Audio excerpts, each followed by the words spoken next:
I want to take you back to 2019. I was sitting in a boardroom with the CIO of a massive manufacturing company. Let's call them Company X. The air in the room was so thick you could cut it with a knife. They were running on an SAP ECC system that had been implemented in 2004, and it was customized to death. Every time they wanted to change a tax code, they had to hire three consultants just to find out what would break. So they came to me with a mandate. They said, Noel, we need S4 HANA, but we need it in 9 months, and we cannot disrupt the business. Just lift it and shift it, and we will clean the mess later. I told them what I'm telling you now. If you lift this mess, you're going to kill your business. You're going to have a lot of disruptions to your operations. Well, they didn't listen. They looked at the timeline, they looked at the budget, and they chose the safe option, which was safe for them. Funnily enough, an SAP partner who was looking to make a quick buck advised them to go ahead with the lift and shift. And they promised them that there would be no business disruption. So I opted out of the project as it didn't make sense for me to support this approach. For me, they were bound to fail. Fast track 9 months. They started the project, and technically, the project was a success. The database was migrated, the lights turned green, the check readiness report tool was 100%. They patted themselves on the back and they threw a huge launch party, typically what you would see in LinkedIn. Now, 3 days later, after go live, I got the call. It was from the CFO. Now, he wasn't screaming, he was whispering, which was, in my view, far more worse. He said, Noel, the system isn't working. We can't close the books. And the MRP, the engine that tells our factories what to build, it's been running for 14 hours. It used to take 4 hours on the old system. Now, my job is on the line. Can you please come and help me fix this urgently? I need to close the financials for the period. Now, think about that. They moved to the fastest in memory database in the world, HANA, and their system got slower. Let that sink in. Why do you think their system was slower? This is because 10 years ago, some developer wrote a custom line of code, a Z program, to fetch data row by row. Now, on the old database, that was fine. But on S4 HANA, that code was choking the system. They didn't upgrade their processes. They just moved their bad habits, their bad processes, and bad data to a faster car. This is when I took over that project. It took us 6 months to stabilize that system initially, and they spent double the original budget fixing issues that shouldn't have been there in the first place. Not only that, they lost key staff due to the burnout, and the irony of all of that was they were running SAP S4 HANA, but they were using it exactly like SAP R3 from the 1990s. This is why I say lift and shift is a trap, it's a mistake. It feels safe because it looks familiar. In my 24 years of doing these programs, I've learned that familiarity is the enemy of modernization. So, how do you avoid becoming company X? Well, let's do the autopsy. Let me show you exactly how they should have handled this project in the first place. Hi, I'm Noel Benjamin Dcosta. I've spent 24 years in the ERP and AI space as a senior partner at big consulting firms as well as a CIO, which was as a client. So I've implemented and experienced a lot of SAP and Oracle projects globally, multi-billion dollars. And I've sat in those boardrooms and I know exactly what are the major mistakes companies make in their SAP transformation.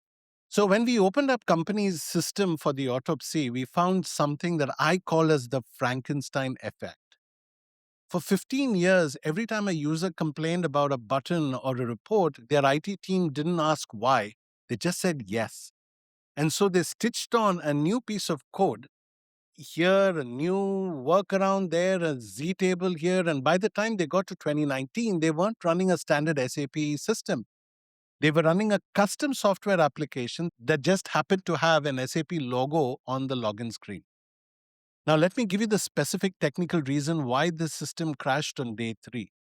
In the old world of ECC, the database stored data in rows, like an Excel sheet. And if you wanted a customer's address, the system grabbed the whole row. It was heavy, but it was predictable. So the developers wrote codes like select star, which means give me everything.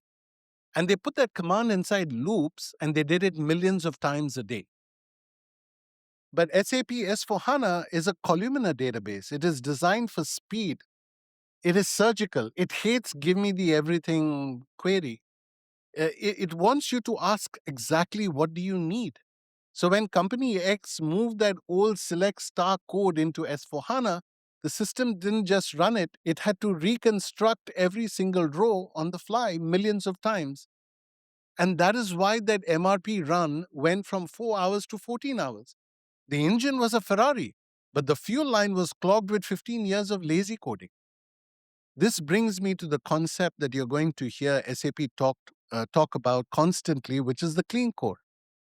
If you lift and shift your customization, you're doing the opposite of a clean core.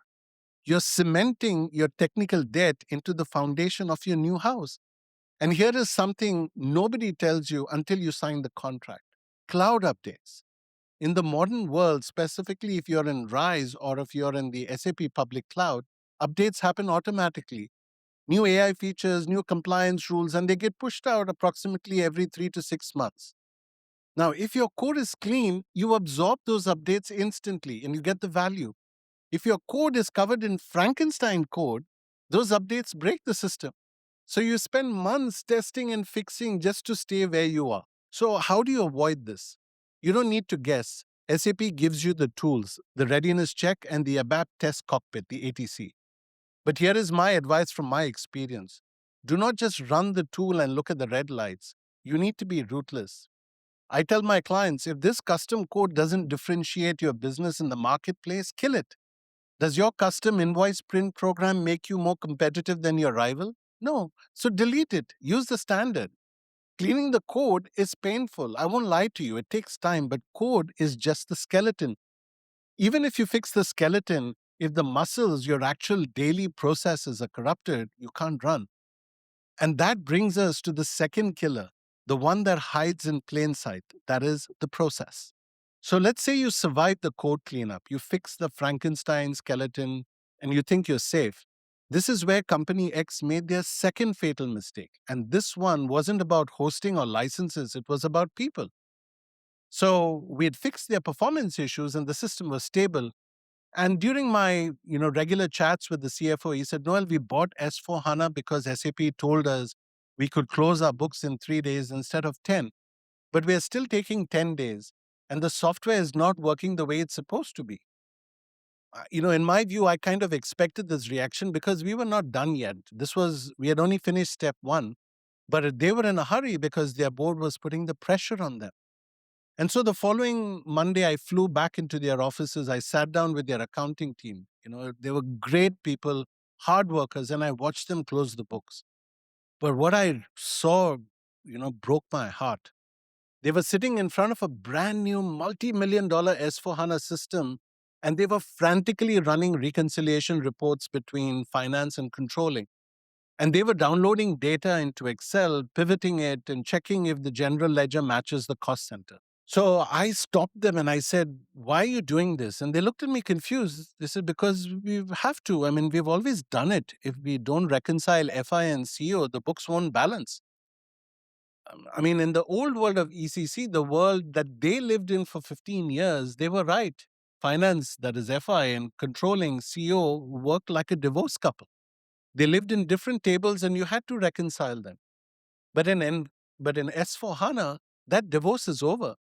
There is something called as the Universal Journal, and it's a single table, the ACDOCA, and that holds everything. There is nothing to reconcile. It's mathematically impossible for them to be out of balance. But because Company X did a lift and shift, they migrated their old configuration. So they migrated their old cockpit. They migrated the habit of reconciliation.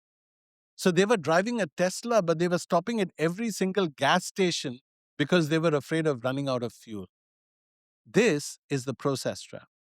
In the old days, we did a fit gap analysis. We looked at the software and saw, what didn't fit our weird processes. We just changed the software. In S4 HANA, you flip that logic and we call it fit to standard. So you look at the standard best practice process that SAP has built, which is used by thousands of companies, and you change your process to fit in.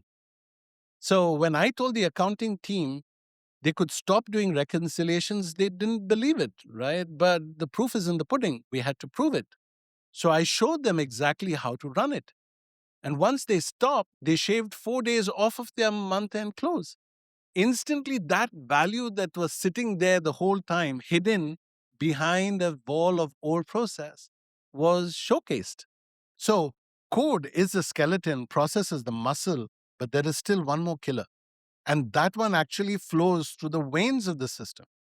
Now, if this is poisoned, nothing else matters. It is the reason why most AI and ERP projects fail even before they start, and that's the data. So, we are now at the final layer, and the code is the skeleton, the process is the muscle, but the data is the blood.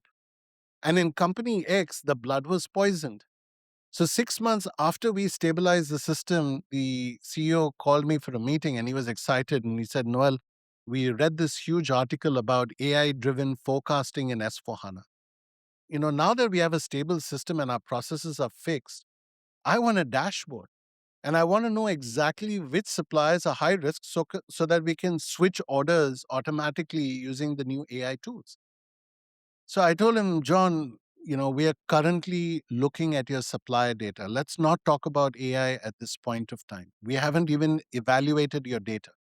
So when we had opened the data, we opened the table, it was a crime scene.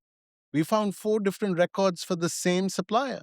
One was General Electric, one was GE, the third one was G.E. Inc., and the other one was just a typo. Now, in the old system, which was ECC, that didn't matter because the accounts payable clerk knew that GE and General Electric were the same guy, and she kept that knowledge in her head. But there is a brutal truth that you need to understand about artificial intelligence in S4HANA. It has no common sense. If you feed those 4 records into S4HANA's AI engine, it doesn't see it as one supplier, it sees them as 4 different strangers. And it splits that spend history 4 ways. It tells the CFO, you have no high volume suppliers because the data is fragmented. And then there is a technical wall, the business partner concept. In ECC, the customer and the vendor are 2 different things. In S4HANA, there are one entity called as a business partner. So company X tried to lift and shift their data without cleaning it first. So when the system tried to merge those records, it crashed. It couldn't figure out which address was the real one. And so they spent 3,000 man hours manually cleaning Excel sheets after the migration. Now, this is the brownfield lie. People tell you, okay, we'll just migrate the history and clean it later. You won't. Once the data is in the new system, it's like concrete, it sets. You can't scrub it without breaking the audit trail. So, if you move 10 years of thrash data into your S4 HANA, you aren't just making your system dirty, you're killing your ability to use AI for the next decade. So, we have the Frankenstein code, we have the fossilized process, and the poison data. So if the lift and shift is a trap and greenfield, which is starting from scratch, is too expensive, is there a third way? Yes, there is. And this is exactly how you save your project as we did it for John. Now, I personally don't want you to become like Company X. And the good news is you don't have to be. You need a migration readiness framework, and that happens before you sign the contract. So here are the 3 steps you need to take on a Monday morning. Step 1 is run the SAP readiness check, but don't just read the report. Look at your own custom code. If a piece of code hasn't been used in the last 18 months, delete it. Do not migrate it. Be ruthless. Aim to retire 50% or more of your custom code before you move.